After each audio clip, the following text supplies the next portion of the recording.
Typing randomly on my keyboard and...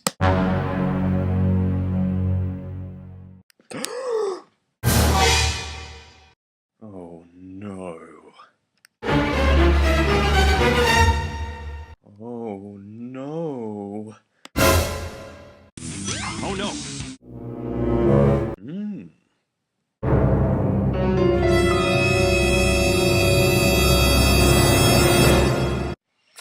Right, that's it.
If you've been a Metallica fan for some time, then chances are you've heard the negative reception to Saint Anger.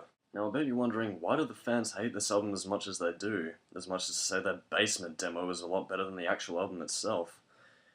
Well, that's what we're going to find out here today. Now before I continue, I should just say that take any Metallica fan's opinion with a grain of salt, because really, when it comes to Metallica fans, there are really sort of three tropes of fandom that will pop up whenever you go on a Metallica video. The general fan you'll come across in videos is the Metallica purist. This sort of fan is a person who will only ever defend the Metallica albums from Kill 'Em all the way up to the Black Album, and in some special cases, and Justice for All. If you don't know what I mean, well, this will pretty much show you everything you need to know about the Metallica purist.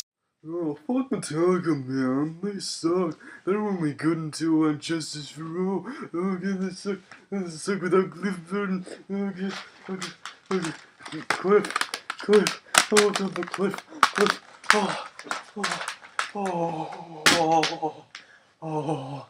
Oh, man, that's some good Burton. Oh. But if you would believe me, it actually gets even worse when you start talking to the Metallica snobs. Yes, you can have your Cliff Burton and your Jason Newsteads. I, on the other hand, would be quite happy with my Ron McGovney. You posers can go play in the mud, while us real Metallica fans truly know what the band is all about. No life till leather. Trust me, I'm the Metallica snob. And then you have those 12-year-old kids that try to act incredibly cool just by claiming that they don't like Saint Anger. And so for this video, I'm going to play a little bit of devil's advocate to show the viewer that maybe Saint Anger isn't exactly as bad as a lot of people make it out to be, and if you're looking to get into Metallica, then maybe my video will show a bit more perspective. But before we get into the album itself, let's go through a bit of history about where Metallica was in the early 2000s. The early 2000s was a very troubled time for the band. Fans grew wary of their favourite heavy metal musicians after the whole Napster controversy over the Metallica song I Disappear. Whilst I could go into the controversy, that's a video for another time for another person to make.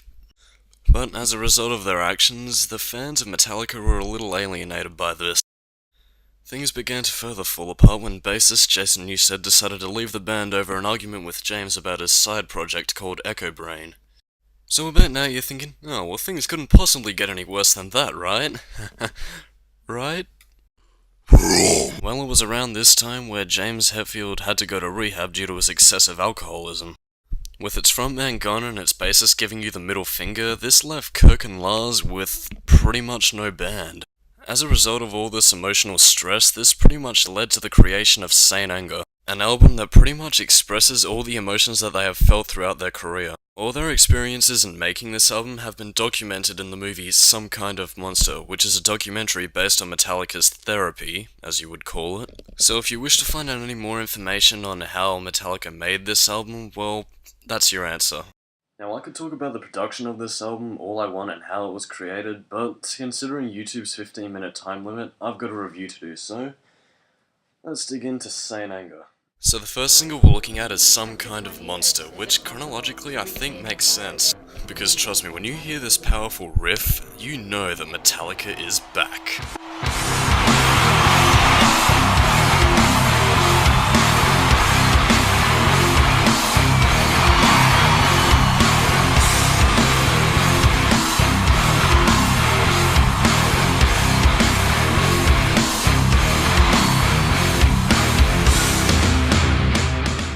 Just look at it, man, the screaming crowd, the band's general interaction with each other, the fuck yeah heavy metal guitar riff that's playing.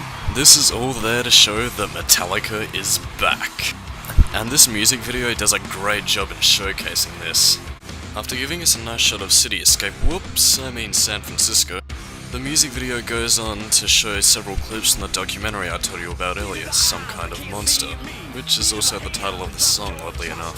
These are the eyes that can't see me. These are the hands that drop your trust.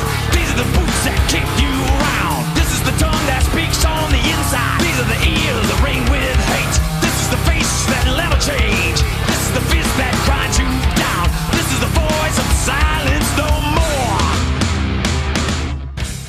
Lyrics-wise, I won't really look too deep into this, as this song is pretty much just Metallica's return to music. These are the screams that pierce your skin. This is the voice of silence no more.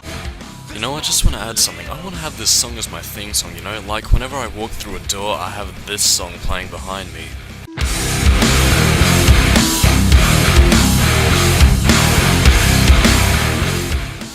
Resident Badass.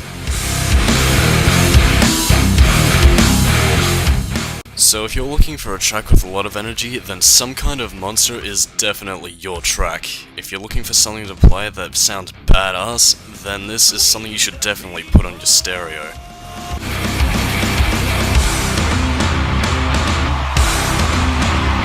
Thank you so much for supporting Metallica through all the rough times and all the great times.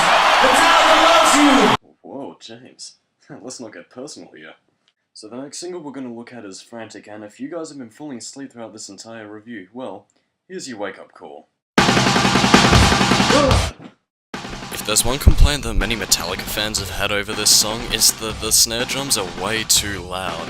But honestly, I think it suits the frantic nature of, well, frantic.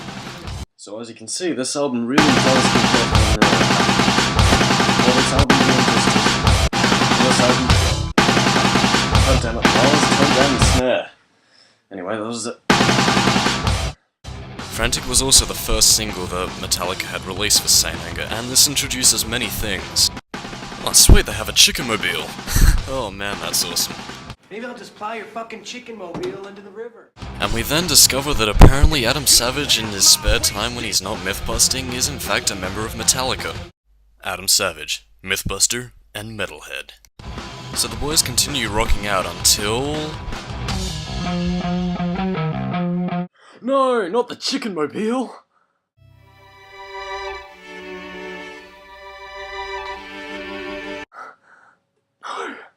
No, no, no.